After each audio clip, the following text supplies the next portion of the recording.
மதபேதமின்றி தமிழகத்தில் உள்ள கோவில்களின் ஸ்தல வரலாறு, பழமையான தேவாலயங்கள் மற்றும் தர்காக்களின் உண்மை தகவல்கள், ஆன்மீகம், ஜோதிடம், சித்தர் வழிபாடு போன்ற பிரத்யேக தகவல்களை கேப்டன் ஆலயம் யூடியூப் சேனல் மூலம் நீங்கள் இனி காணலாம். உங்களின் ஆன்மீக வணிகத்தை கேப்டன் ஆலயம் யூடியூப் சேனலில் விளம்பரத்தின் மூலம் மேம்படுத்த விருப்பமா? கீழே கொடுக்கப்பட்டுள்ள எண்ணிற்கு உடனே தொடர்பு கொள்ளுங்கள். கேப்டன் ஆலயம் நேயர்களுக்கு வணக்கம். நம்முடைய உடல் மற்றும் மனது நலமாக இருக்க ஆன்மீக யோசனைகளை பற்றி தான் இந்த வீடியோவில் பார்க்க போகிறோம். வாங்க வீடியோக்குள்ளே போகலாம். 3 வேளையும் உணவு எடுக்கும் பொழுது முழு வயிறும் நிறையாமல் கால்வயிறு இடம் இருக்கிற மாதிரியே பார்த்துக்கோங்க. உணவுக்கு இடையில தண்ணீர் குடிப்பதை முழுமையாக தவிர்த்துக்கோங்க.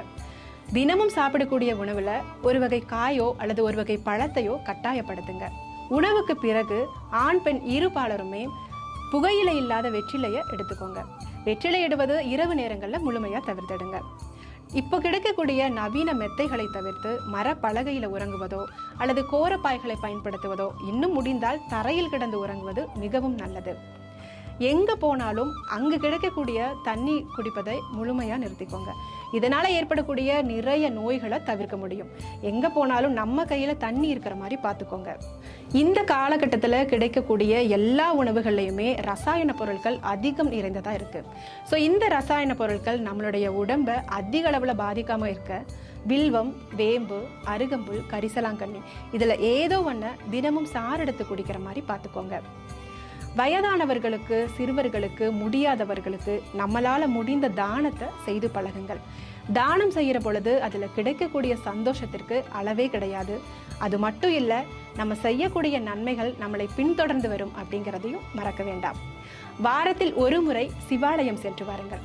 அங்கு இருக்கக்கூடிய நந்தியிடம் செய்த பாவங்களை எல்லாம் சொல்லி மன்னிப்பு கேளுங்க. மனதார பிரார்த்தனை செய்யுங்க. இதை வழக்கமாக செய்கிற பொழுது நம்மளுடைய மனது அமைதியடையும். வீட்டில் எப்போவுமே தம்பதிகளுக்கு இடையில் சண்டையாக இருக்குது, இதனால் நிம்மதி போகுது அப்படின்னு நினச்சிங்கன்னா எதிர்மறை தீய சக்திகள் உங்களை சுழல ஆரம்பிக்கும் தான் அர்த்தம். ஸோ இதுக்கு முதல்ல வீட்டை சுத்தப்படுத்துங்க. தினமும் சாம்பிராணி கொளுத்துங்க. இதனால் எதிர்மறை சக்திகள் விலகும். வில்வம் மற்றும் வேப்பிலை இந்த 2 செடிகளை தம்பதிகளாக இணைந்து நட்டு வையுங்க. இதனால் ஒற்றுமைகள் வலுப்படும்.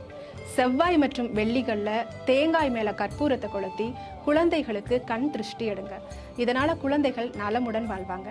தினமும் விளக்கேற்றி 15 நிமிடங்கள் அந்த தீப ஒளியை பார்த்து பிரார்த்தனை செய்ய கற்றுக்கொள்ளுங்கள். தினமும் கிடைக்கக்கூடிய நேரங்களில் எதிர்மறை சிந்தனைகளை தவிர்த்து நேர்மறையாக சிந்திக்க தொடங்குங்கள்.